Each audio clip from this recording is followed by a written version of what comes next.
Some cities are meant to be explored by map, but Tokyo is not one of them. It reveals itself in moments: the hush of a shrine at sunrise, the shimmer of skyline glass after rain, the slow turn of a Ferris wheel above the bay. It's a city of layers old stone. Beneath new steel, quiet gardens behind blinking towers. You don't just visit Tokyo, you move through it, one wonder at a time. These are the most iconic places, not hidden gems, but proud landmarks, each with its own rhythm, its own light, its own reason to stop and look twice. Tokyo Tower. In a city of flashing neon, bullet trains, and endless skyscrapers, there's one structure that still manages to steal the skyline. Tokyo Tower, rising 333 meters into the air, it's hard to miss. Painted in bold red and white, this tower is Tokyo's heartbeat in steel. And here's the thing, it isn't just a tower, it's a statement. When it was built in 1958, Japan was still rebuilding. World War II had left scars on buildings, on people, on the spirit of the nation. But Tokyo Tower wasn't about what was lost. It was about what could be built again.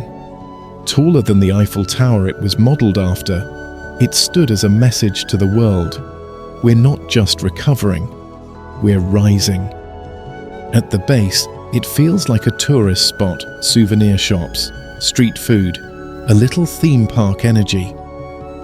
You can buy Tokyo Tower keychains, get matcha ice cream, even write your wish on a wooden charm. But then you step into the elevator, glass walls, smooth ride, and slowly the city starts falling away beneath your feet. At 150 meters, you reach the main deck. The floor beneath your shoes is glass in parts. Look down, and you'll see taxis the size of ants, and trains slipping through tunnels like toy cars. The wind hums through the structure, and the city stretches out in every direction, endless, living, moving. You can't help but press your forehead to the window, trying to soak it all in. But the real moment happens at the top deck 250 meters up. The air feels different. The city looks softer, quieter, more like a living circuit board than a concrete jungle. And on clear days, you can see Mount Fuji, ghostly in the distance, hovering like a memory. At night, the tower becomes something else entirely. LEDs light it up, sometimes orange for tradition, sometimes blue to raise awareness for peace or events. During the holidays, it sparkles like a diamond. Couples propose here, photographers wait for hours, just to catch the lights against a pink twilight sky. Tourists lean over the edge of the glass, wide-eyed. Even locals born and raised in Tokyo pause in the street to look up. Because no matter how many times you see it, it still takes your breath away. And beneath all of that steel and glass is something quieter, deeper, pride. This tower was built when people thought Japan couldn't come back, when rebuilding a skyline seemed impossible. And yet, here it stands taller than most buildings around it, still glowing every night like a promise. A reminder that beauty can rise out of hardship, that even after the darkest moments, you can build something that reaches the sky. So next time someone tells you it's just a TV tower, tell them it's not. Tell them it's Tokyo's soul wrapped in lights, humming with life, and shining for all the world to see. Tokyo's Skytree. If Tokyo Tower is the city's heart, then Tokyo's Skytree is its eyes. Standing at a staggering 634 meters, This isn't just the tallest structure in Japan, it's the second tallest in the entire world. From anywhere in Tokyo, you can spot it. On clear days, it pierces the sky like a needle, touching the clouds. On foggy ones, it vanishes at the top, like it's reaching into another world. But here's what makes it special. It's not just tall, it's elegant, it's futuristic. Designed with a blend of traditional Japanese aesthetics and cutting-edge engineering, the Skytree looks like something out of a sci-fi film, yet it's rooted deeply in the culture it rises from. The base has curves inspired by ancient pagodas. The top looks like a spaceship. Somehow, it all works. You don't just walk up to Skytree, you arrive. Located in the Sumida district, the tower is surrounded by Skytree Town, a complex of shops, restaurants, and even an aquarium. Outside, people take selfies with the tower looming above like a steel mountain. Kids point upward in awe. Inside, it's a different world. Polished floors, smooth lines, soft lights. It feels like boarding a space station. Then there's the elevator. You step in. The doors close. Music hums softly. And then liftoff. In just 50 seconds, you're soaring to 350 meters. The Tembo deck opens before you like a dream. The entire city lies at your feet.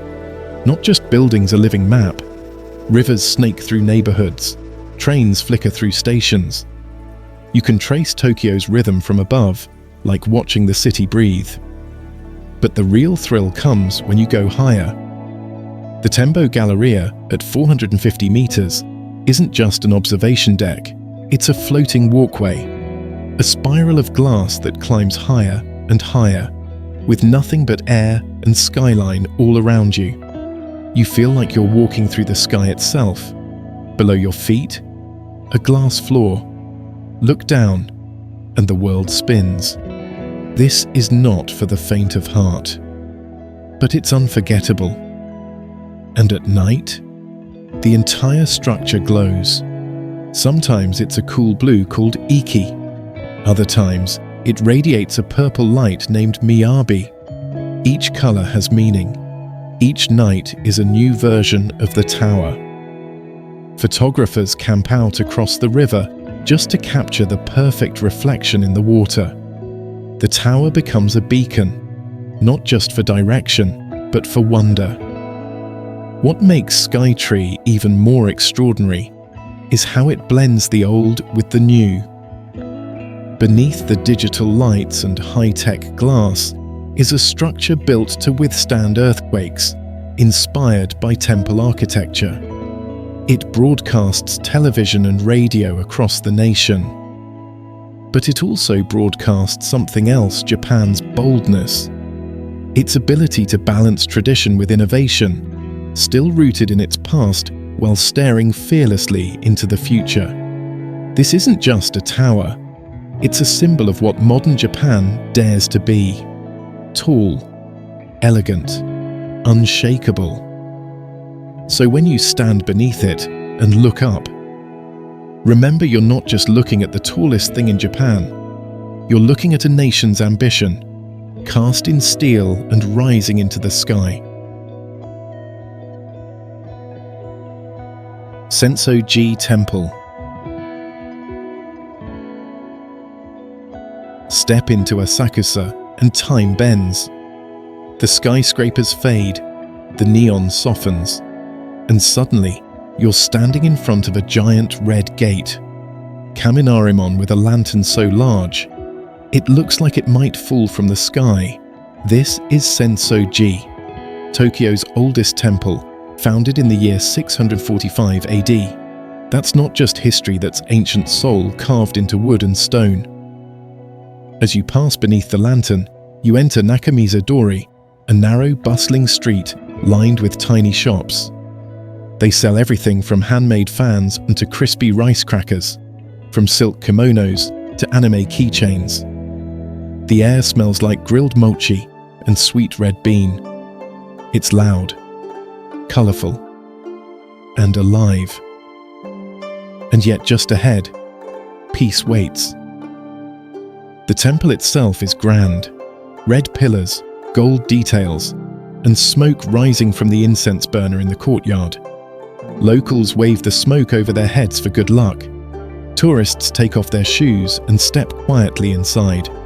The chanting is low, almost like a heartbeat. And during Sanja Matsuri, it's something else entirely.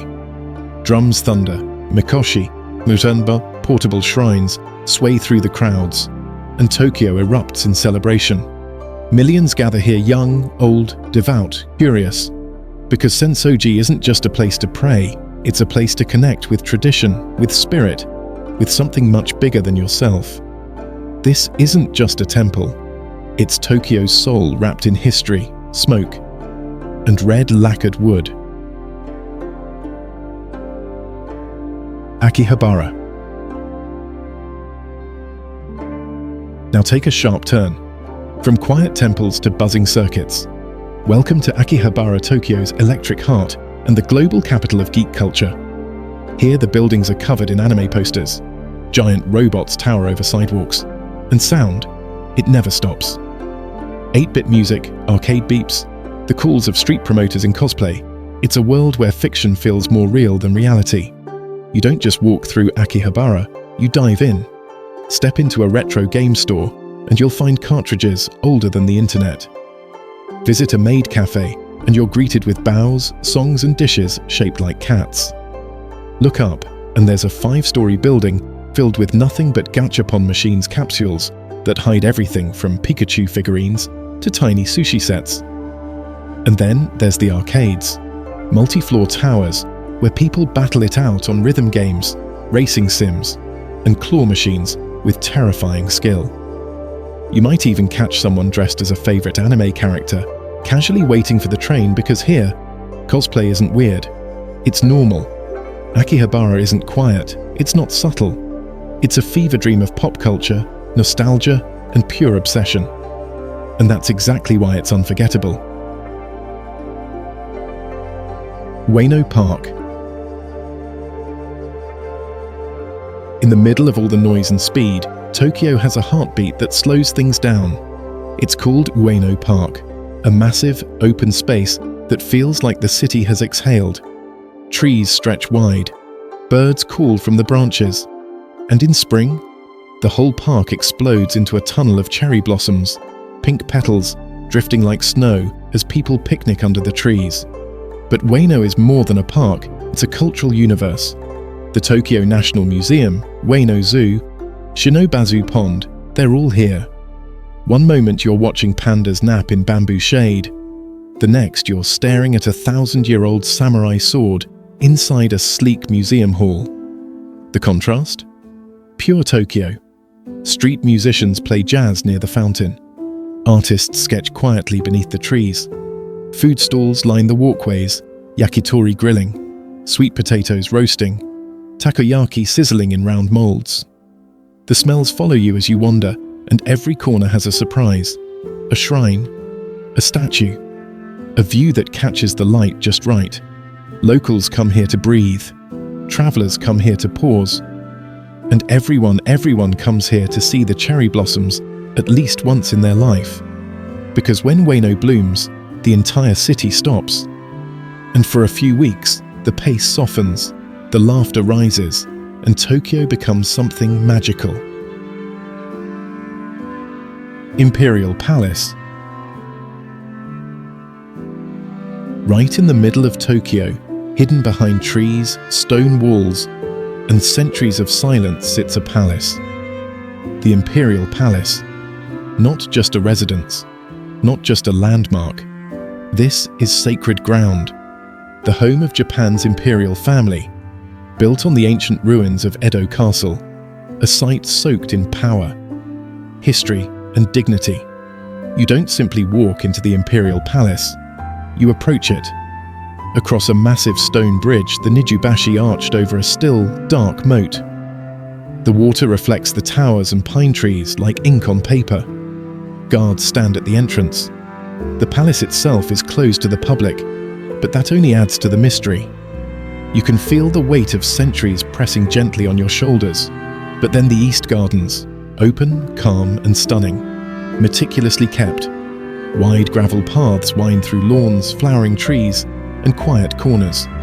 You'll find the ruins of old Edo Castle's keep, once the tallest tower in Japan. Now only stone foundations remain, but the spirit hasn't left. People come here not for selfies, but for stillness, to hear the sound of bamboo brushing in the breeze, to watch koi swim beneath the lily pads, to breathe. Tokyo may rush around you, but inside these walls, time moves at its own pace. This isn't a tourist stop. It's a piece of living history, surrounded by walls, water, and reverence. Shibuya Crossing. Nowhere in the world captures the energy of a modern city quite like this. Shibuya Crossing, the legendary intersection where up to 3,000 people cross from all sides when the light turns green. It's not chaos, it's choreography. A human wave, crashing and flowing every 90 seconds, then vanishing as quickly as it appeared. You stand on the curb, watching it happen. Lights flash, billboards scream with ads, skyscrapers blink, and suddenly movement. Suits, students, tourists, delivery bikes. Everyone surging forward at once, like they all heard the same silent cue. For a moment, you're in the center of something bigger than yourself, and you realize this is Tokyo's pulse. But Shibuya isn't just the crossing. Look up and you'll see Shibuya Scramble Square, a tower where you can ride the elevator to the rooftop and look down on it all. From above, the crossing becomes a living diagram. Tiny dots moving in rhythm. Organized chaos. Pure beauty. And just across the street, another Tokyo legend waits, the Hachiko Statue. A small bronze dog sitting patiently. A tribute to loyalty. A love story cast in metal. People rub the statue's nose for luck. Couples meet here. Friends reunite. It's the city's unofficial welcome mat. Shibuya Crossing isn't just a place to walk, it's a place to feel alive. A place where Tokyo doesn't just move, it dances. Meiji Shrine. Step off the busy streets of Harajuku, and suddenly the noise fades, the buildings disappear, and you're walking beneath a massive wooden torii gate into a forest of towering trees. This is Meiji Shrine, a Shinto sanctuary, hidden inside one of the busiest cities on Earth, and somehow it feels like you've entered another world. The path is long, quiet, crushed gravel underfoot. The trees, over 100,000, donated from across Japan when the shrine was built. They don't just block out the city, they transform it. Sunlight filters through in gold and green, and even the wind seems to whisper instead of howl. At the end of the path, the shrine stands simple and strong. Cedar wood, bronze roofs, white paper charms fluttering in the breeze. It's dedicated to Emperor Meiji and Empress Shokan, the leaders who brought Japan into the modern age while preserving its soul. Visitors bow before entering. Some write wishes on wooden ima and hang them on special racks. Others offer coins and clap twice before making a silent prayer. During weddings, you might see a bride in white silk walking slowly behind a red umbrella, the air thick with tradition. On New Year's Day, millions come to Meiji Shrine, not for fireworks, but for reflection, for renewal, for a moment of stillness before another year begins. Because Meiji Shrine isn't just about faith, it's about balance. Between old and new, nature and city, noise and silence. It's Tokyo's reminder that even in the rush, there's always a place to just be still. Harajuku. It's barely 400 meters long, just a narrow alley between buildings. But once you step onto Takeshita Street, you've entered another dimension. Welcome to Harajuku, where fashion doesn't ask for permission, and self-expression is the dress code. Here, the sidewalk becomes a runway. Lolita dresses with lace umbrellas, punk jackets studded with metal, anime eyes drawn in eyeliner, rainbow hair, platform shoes, cat ears. Nothing matches, and that's the point. The energy hits you before the colors do. It's loud, wild, fearless. You don't just see the fashion, you feel it walking past you. Shops line both sides, squeezed into every inch of space. Some sell glitter-covered phone cases and holographic bags. Others offer handcrafted jewelry, second-hand jeans, or limited edition sneakers. And the snacks? Cotton candy taller than your head, crepes filled with strawberries and cheesecake, bubble tea with glowing tapioca. But Takeshita isn't just for teens. It's a cultural lab, a living mood board, a place where global trends are born on sidewalks and spread across the world. People come here to be seen, to discover, to be themselves. And whether you're wearing black from head to toe or wrapped in neon fluff, you belong here. Because Harajuku doesn't care who you are. It just wants you to be more of it. Odaiba. Out across the bay, beyond the highways and bridges, Tokyo builds something different. Not a neighborhood, not just another district, but an entire island. Odaiba, a man-made miracle floating on Tokyo Bay. Part theme park, part tech wonderland, part seaside escape. It's where the city gets futuristic and fun. Arrive by boat, train, or the iconic Rainbow Bridge, and you're greeted by space-age malls with glass facades and robotic greeters. Inside, virtual reality arcades, Japanese fashion brands, a shopping center with a full-scale replica of Venice, complete with canals and gondolas. Step outside, and things get even wilder. There it is, a life-size unicorn Gundam statue, towering over the plaza.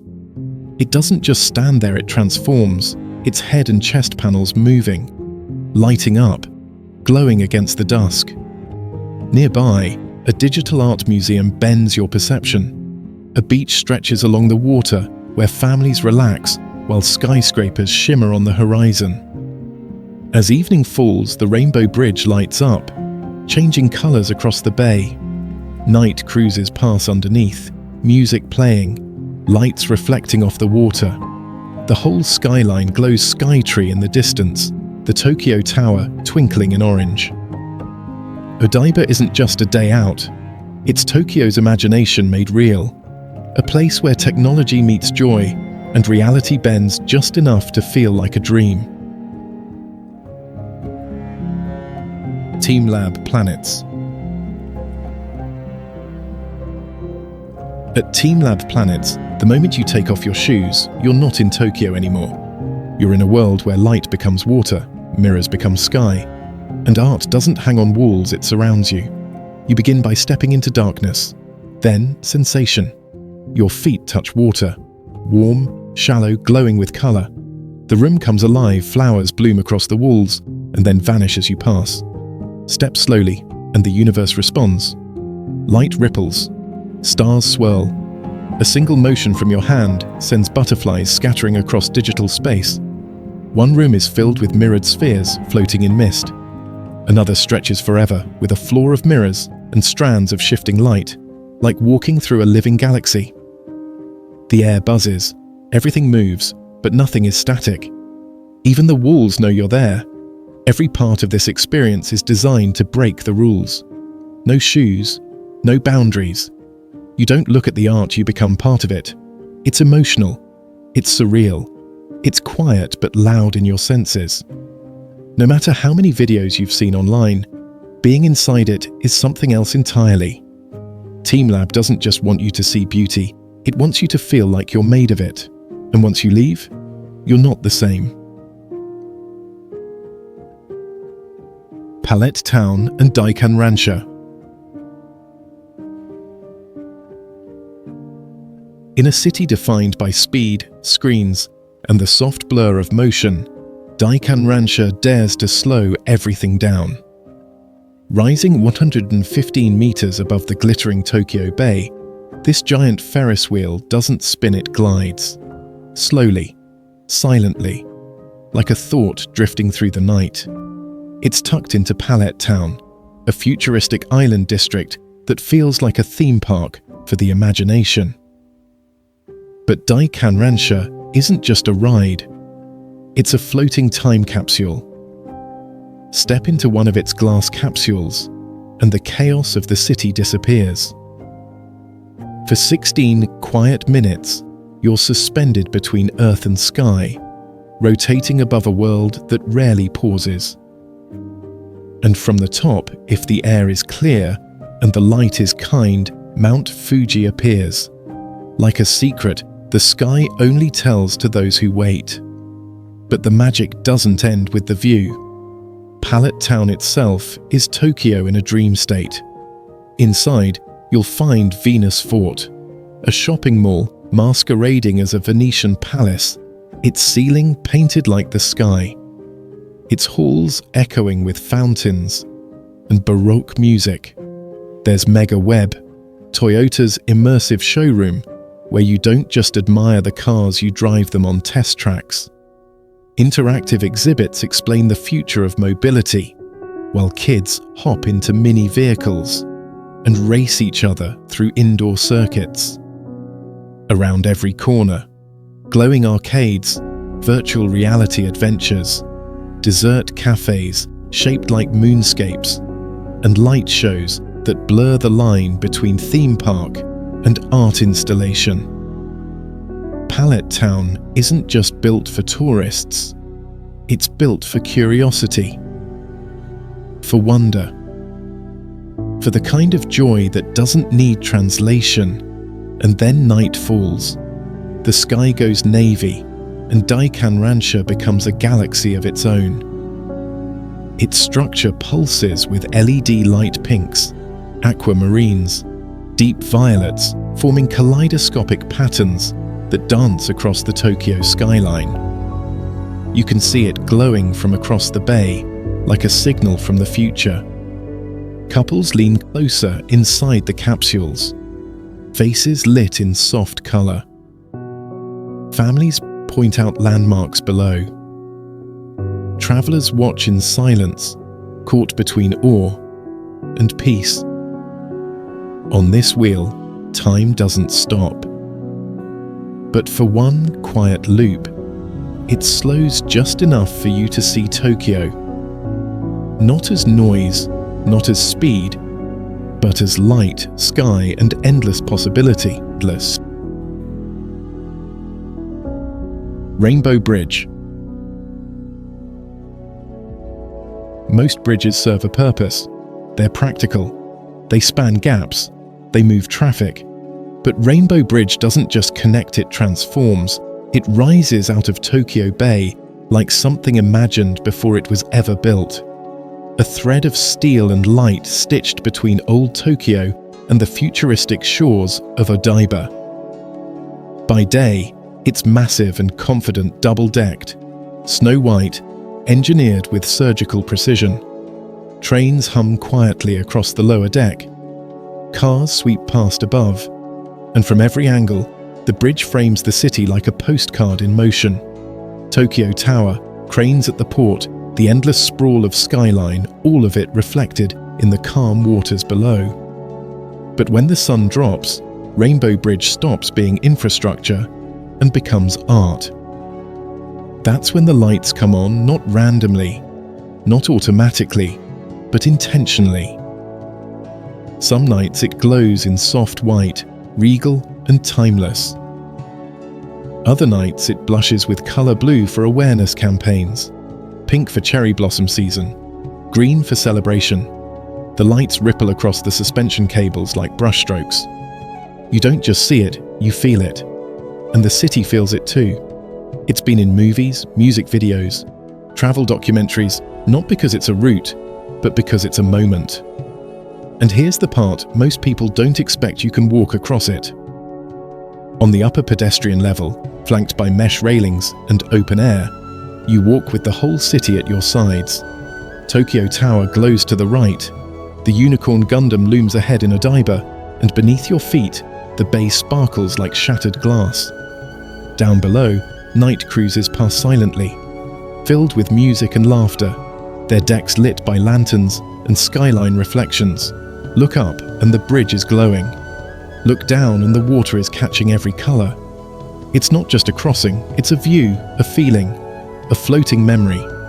Rainbow Bridge doesn't just take you somewhere, it reminds you why you came. Toyosu Fish Market.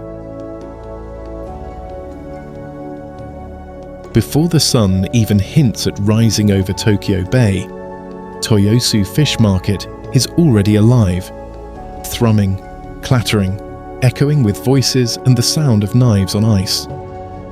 This isn't tourist Tokyo. This is the city's primal rhythm. Sharp, cold, precise.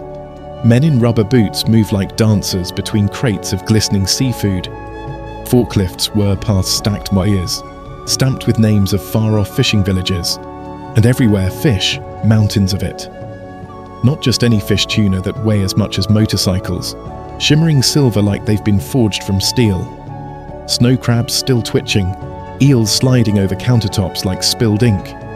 It's not chaos, it's ritual, a deeply choreographed performance played out every single morning, long before most of the city has opened its eyes. At the heart of it all is the tuna auction, and it's not something you casually stroll into. You watch it through glass high above, behind sealed panels, in silence. Like witnessing surgery. Below, auctioneers in vests and caps move between enormous frozen tuna laid out on the concrete like ancient relics.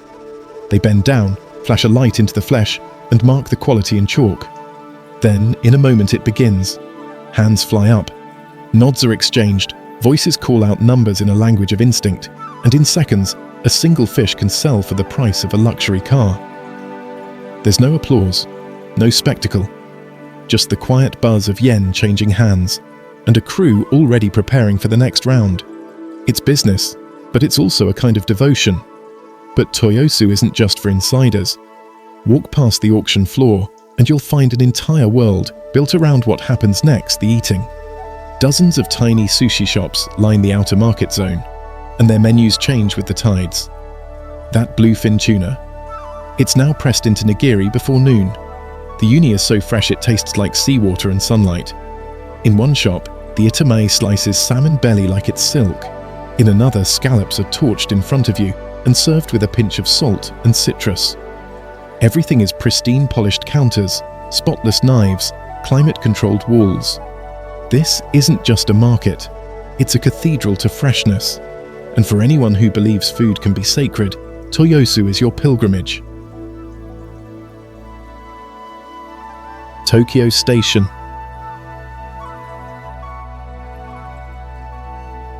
In the middle of Tokyo's non-stop momentum among skyscrapers, high-tech hubs, neon-lit streets, stands a structure that seems to slow time itself. Tokyo Station, with its iconic red brick facade and elegant domed towers, feels like it was plucked from another century and quietly placed into the heart of a futuristic capital. Built in 1914 and lovingly restored to its Meiji-era grandeur, the station's Marunouchi side radiates a kind of silent dignity. Its Western-inspired architecture, complete with ornate stonework and vintage windows, contrasts beautifully with the modern city skyline that surrounds it. You don't expect beauty in a train station, and yet, here it is, still standing, like a palace that never asked to be royal. But step inside, and that stillness gives way to controlled, purposeful motion. Tokyo Station is no museum. It's a humming machine with over 3,000 trains arriving and departing every single day. The Shinkansen, Japan's legendary bullet trains, glide in with perfect precision. Their noses, sleek like aircraft. Their interiors, as silent as libraries.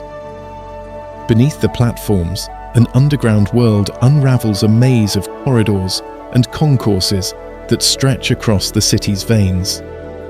You'll find ramen alleys serving up steamy bowls at lightning pace, bakeries with pastries arranged like jewels, gourmet bento boxes made fresh each morning, and gift shops with everything from matcha sweets to handcrafted chopsticks. Hotels rise from hidden entrances. Art installations decorate otherwise plain walls. And every corridor thrums with the synchronized movement of thousands of travelers, tourists, and locals in a carefully choreographed urban ballet. But what makes Tokyo Station truly unforgettable isn't just the function, it's the feeling. That moment when you stand in front of its glowing brick face at dusk and everything quiets down. When you hear the low sound of a train engine beneath your feet, smell roasted chestnuts from a nearby stall, and feel the breeze as another Shinkansen slips by. It's a place where history isn't tucked away in a corner, it walks beside you, past you, and sometimes right into the same train car. Tokyo Station doesn't just connect cities, it connects centuries, and it does so with grace, grit, and just the right amount of grandeur. Ginza. Ginza doesn't shout, it doesn't hustle, it doesn't plead for attention. It simply stands, polished and poised, letting the world come to it.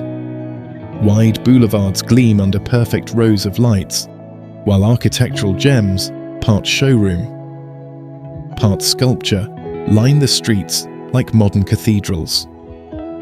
This is Tokyo in its evening wear, elegant, confident, and unshakably composed. Home to the flagship stores of Chanel, Dior, and Louis Vuitton, Ginza is where global fashion and Japanese precision shake hands.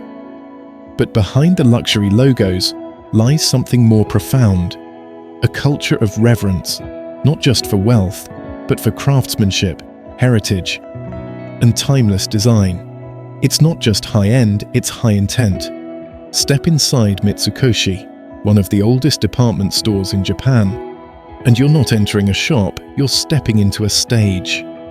Velvet-lined counters, glass cases that sparkle, like galleries, and staff that move with almost ceremonial calm. Every item feels curated, every interaction rehearsed yet heartfelt. Downstairs, the food hall buzzes with quiet sophistication.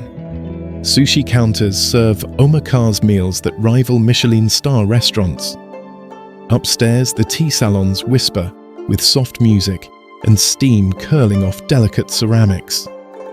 Just around the corner, in hidden alleys and restored buildings, you'll stumble into boutiques selling hand-folded fans, Edo-era calligraphy sets, and kimonos dyed with ancient techniques. Ginza may be Tokyo's luxury district, but its soul lies in these subtle layers, where the future gleams and the past hums gently beneath it. And then, when the sun dips, Ginza changes costumes. The day's shimmer turns into a soft golden glow. Reflections dance on windows like brushstrokes. On weekends, the main avenue transforms into a pedestrian paradise. No cars, just strollers, violinists, and people soaking in the air like it's art. Here, Tokyo slows down without losing pace. Artists sketch quietly on the curb. Grandmothers in designer coats walk side by side with teenagers in sneakers and trench coats.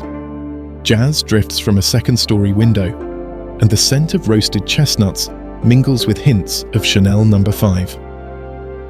Ginza isn't just a shopping district, it's Tokyo exhaling, a place where elegance isn't worn, it's lived. Tokyo Dome City.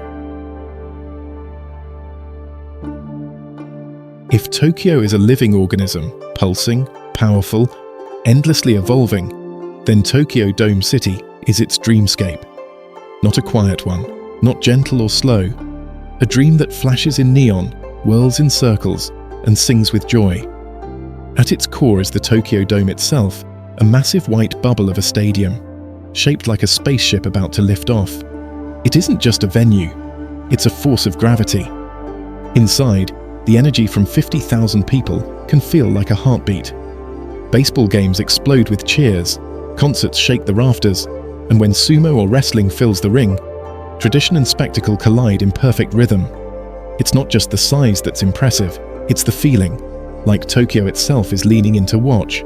But the real magic happens once you step outside the dome and into the world that surrounds it, a theme park that wraps around the complex like a futuristic carnival. You don't just walk here, you're pulled in. Thunder Dolphin, one of Tokyo's most daring roller coasters, doesn't just twist through the sky, it dives through a hole in a skyscraper and threads the center of a Ferris wheel in a loop that feels like it defies physics. And below, the entire plaza breathes with life. Couples holding hands near glowing fountains, teens chasing each other between rides and game centers, kids pointing in awe at glowing LED tunnels as the sun slips behind the skyline. There's street food sizzling from tiny carts, photo booths flashing with filters and laughter, and the hum of music that never quite stops. It's electric but never overwhelming, a playground made not just for kids, but for everyone who remembers how to be one. And when the thrill wears off, Tokyo Dome City offers something completely unexpected: Sparlaqua, a full-on hot spring oasis nestled right into the concrete heart of the city. Inside, you trade screams for steam. You sink into mineral-rich waters as city lights blur through the glass. Trains rush past, but the silence inside is its own kind of luxury. You can wander from bubbling baths to stone saunas to oxygen lounges, all while the world outside spins faster than ever. And maybe that's the real trick of this place. Tokyo Dome City doesn't just entertain, it lets you reset. It gives you the high of adrenaline, the calm of soaking stillness, and the wonder of remembering that fun doesn't have to be complicated. It just has to be felt deeply, freely, and all in one place. Roppongi Hills. High above the web of streets, subways, and stories that stretch across Tokyo, there rises a tower that does more than just scrape the sky, it redefines it. Roppongi Hills and its centerpiece, Mori Tower, are not just architectural marvels, they're statements.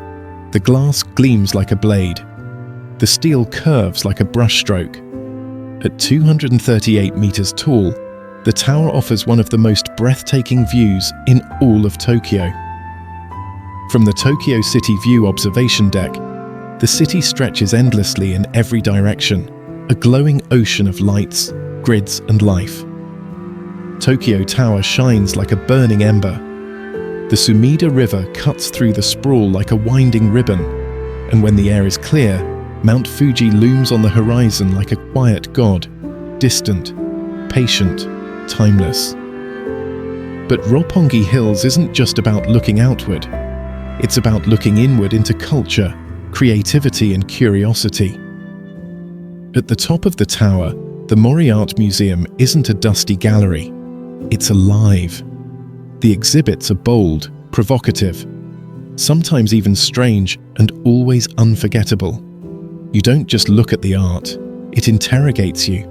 It challenges your sense of space, identity, even time.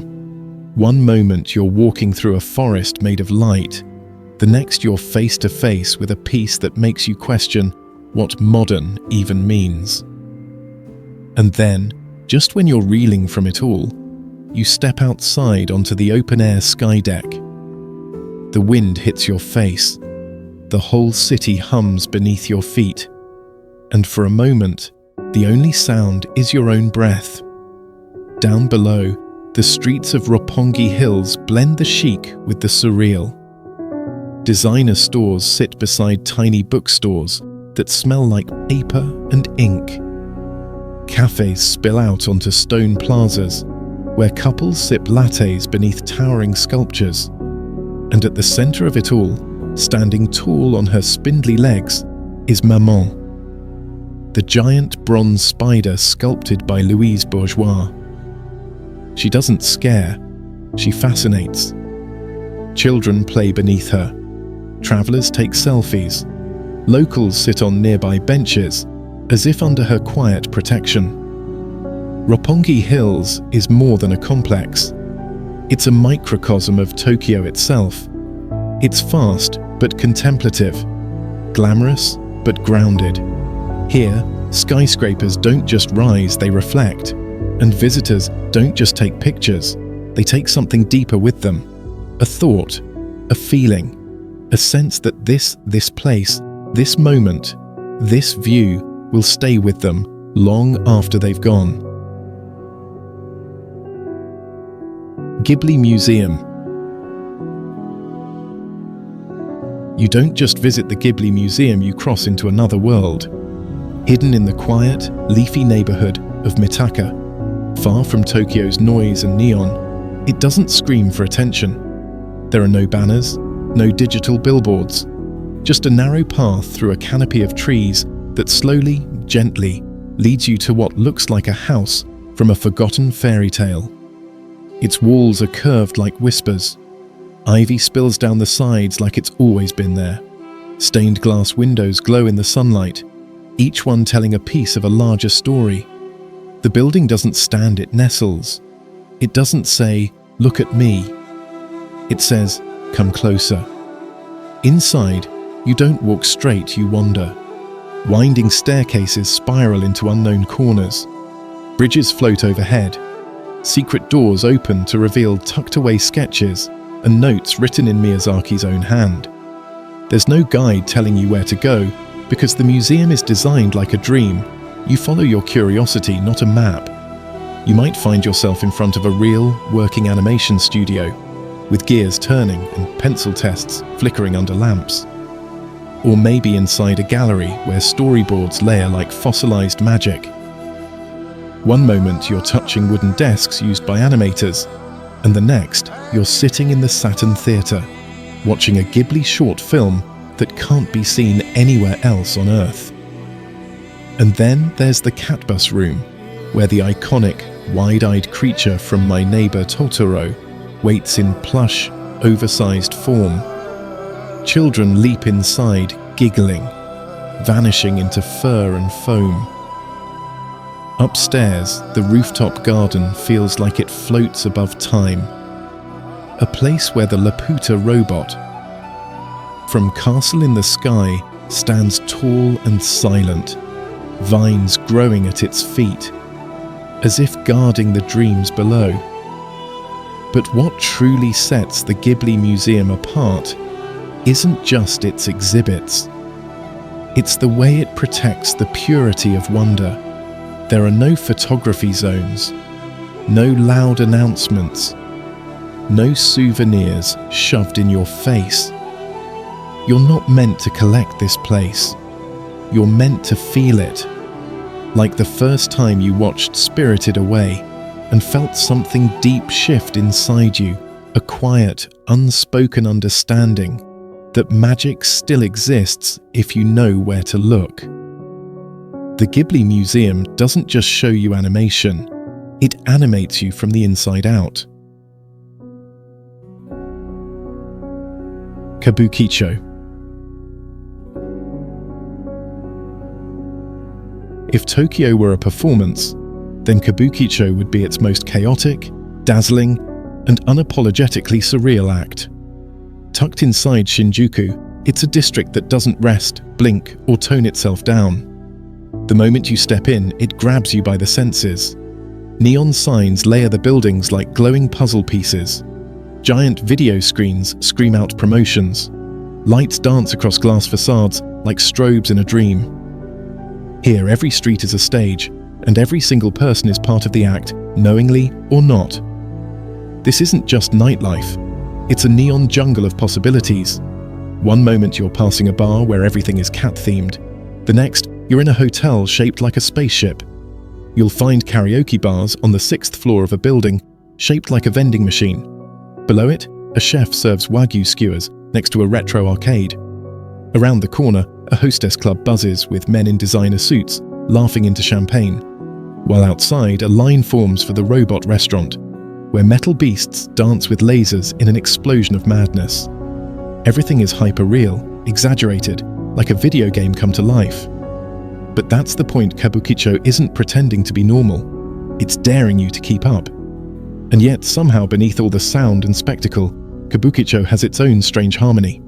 It's watched closely patrolled, protected, and surprisingly safe. Locals walk these streets with ease. Filmmakers return again and again to shoot scenes in its flickering glow. Tourists vlog their adventures, wide-eyed and grinning, even at 2 a.m. Street food sizzles on every corner, perfume lingers in the air, and the hum of vending machines never stops. Some might find it overwhelming, and that's okay, because Kabukicho isn't here to be subtle. It's here to show you Tokyo with its makeup off and its volume all the way up. It's raw, relentless, and absolutely unforgettable. Yoyogi Park. In a city where everything moves, spins, and accelerates, Yoyogi Park is where time takes a breath. Just a few minutes from the Shibuya Scramble and right beside the sacred grounds of Meiji Shrine, it feels like you've stumbled into a different dimension, one painted in every shade of green. There are no flashing billboards here, no train horns, just the rustling of trees, the chirp of birds, and the occasional ripple of laughter drifting over the grass. The space stretches wide open lawns, shaded trails, hidden ponds, inviting anyone and everyone to simply exist. On weekends, it comes alive with the pulse of Tokyo's subcultures. A man practices his saxophone beneath a ginkgo tree. A couple plays frisbee while their dog barrels through falling leaves. Dancers in retro leather jackets gather near the entrance. Rockabilly rebels, twisting and spinning to 1950s tunes blasting from a boombox. Just a few meters away, there's a cosplay shoot in full swing, complete with swords, anime wigs, and cameras clicking like applause. Skateboarders glide past families sharing homemade bento lunches. And across the field, a group is deep into a yoga flow, eyes closed, faces glowing in the sun. Then comes Sakura season, and Yoyogi transforms into something ethereal. Thousands gather under cherry blossom trees in full bloom, spreading tarps, sipping sake, and smiling beneath a snow of pink petals. It's loud. It's chaotic. It's beautiful. And when autumn arrives, the park blushes gold and crimson, offering one last vibrant show before winter sets in. But even on a quiet Tuesday morning, it has its magic, the stillness of a swan gliding across the pond, the soft crunch of gravel underfoot, the way the city seems to fall away with every step you take. Yoyogi Park isn't just a park, it's Tokyo letting its guard down. It's where office workers nap on benches with ties loosened, where artists sketch trees instead of traffic, and where the rush of city life fades just long enough to feel your heartbeat again. Whether you're visiting once or returning for the 100th time, Yoyogi doesn't care where you're from, only that you stay a while. Omotesando.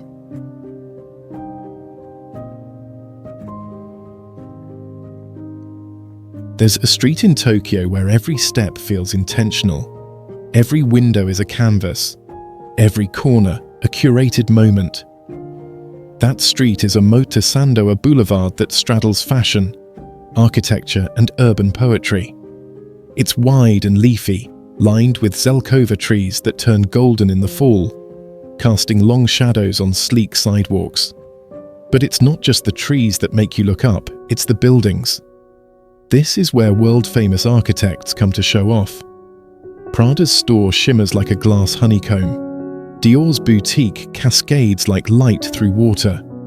And between these giants are tucked narrow alleyways that hide entire micro-worlds. Walk a little slower and you'll notice what most don't. There's a cafe behind a flower shop where every espresso is weighed to the gram. A gallery that only opens 2 days a week, but when it does, It shows pieces that will stop you mid-step.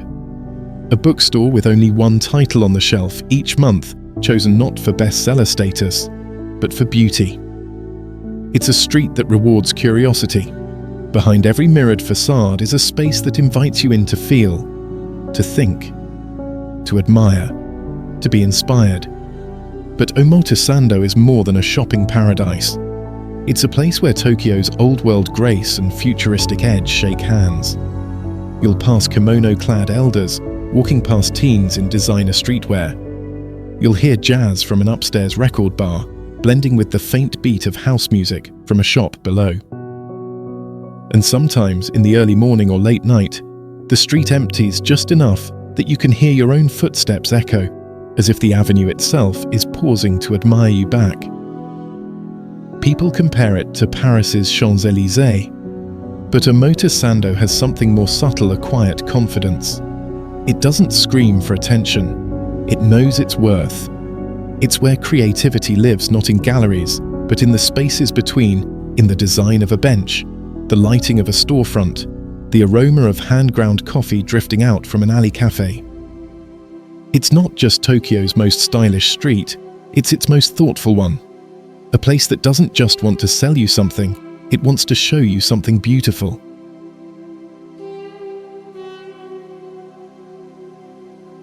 Hachiko Statue.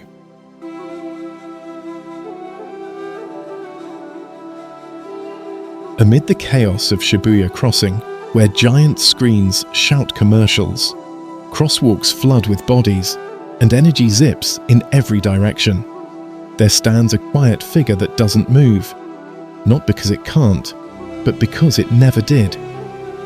The Hachiko statue, small and bronze, sits just outside the station. Thousands pass it every hour, but the ones who pause know why it matters.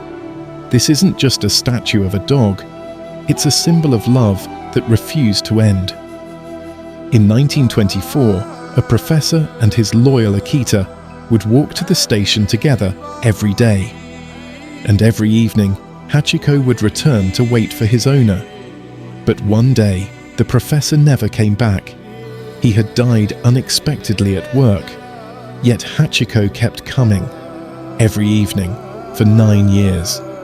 Through rain, snow, and seasons that passed like trains on a schedule. He sat there waiting. People began to notice. They fed him. They wrote about him. And long after he passed, the city built him this statue not just to honor a soul, but to remind Tokyo of something deeply human, loyalty that survives loss. Today, Hachiko isn't just a landmark. He's a story that lives in the heart. Tourists snap photos. Children run up to touch his paw. Couples meet under his watch, and sometimes someone leaves flowers at his feet quietly, respectfully, as if saying thank you to a friend they never met. In a city defined by speed and change, Hachiko never changed. He waited, and in doing so, became eternal.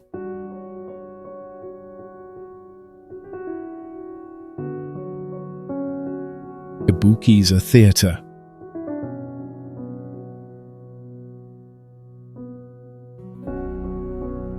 Before the skyscrapers pierced the clouds, before the trains blurred into the future, Tokyo's soul spoke in silence, masks and music. And no place captures that soul quite like the Kabukiza Theater in Ginza.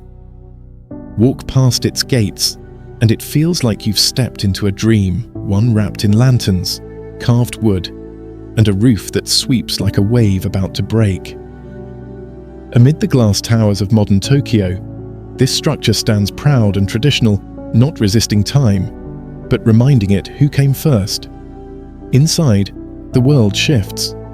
Red velvet curtains guard the stage, and the audience hushes not because they're told to, but because something sacred is about to begin.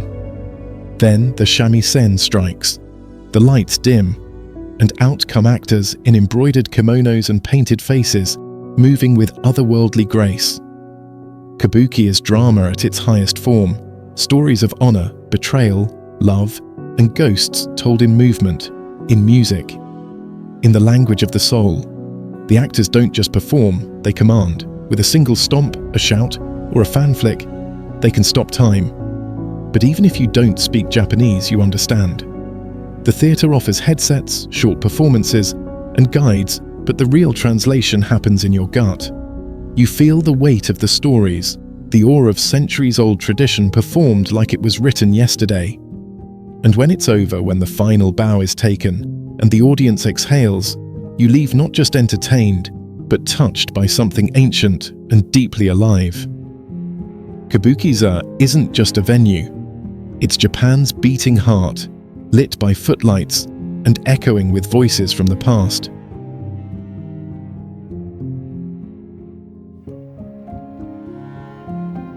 Sumida River Cruise.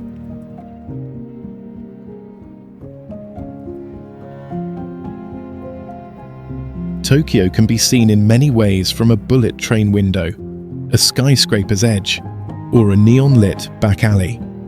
But to truly feel the rhythm of the city, you have to let go of speed and drift along the Sumida River. This river isn't just water, it's a storyteller. And aboard a slow, glass-roofed boat, you get to listen. No horns, no rush, just the soft splash against the hull and the whisper of bridges passing overhead. The cruise begins modestly, with docks and modern buildings, but soon you're gliding past pages of history. There's the Tokyo Skytree, rising like a futuristic monument, the shimmering gold flame of the Asahi Beer Hall, like a wink from Tokyo's quirkier side. You pass Asakusa, where temples nod to centuries past, and then catch a glimpse of Rainbow Bridge, arching like a light show between the city and the bay. Each of the 12 bridges you drift beneath has its own character, some sleek and new, others aged and beautiful, like ribs holding the city's spine. By day, the cruise is peaceful, a gentle parade of rooftops, reflections, and shifting skylines. But by night, it turns almost magical. Lanterns flicker on board, city lights mirror in the water, and the entire skyline becomes a moving painting. You're not watching Tokyo, you're flowing with it. And when the boat docks and you step back onto land, you'll realize something. The Sumida didn't just carry you through the city, it carried you through its stories one ripple at a time.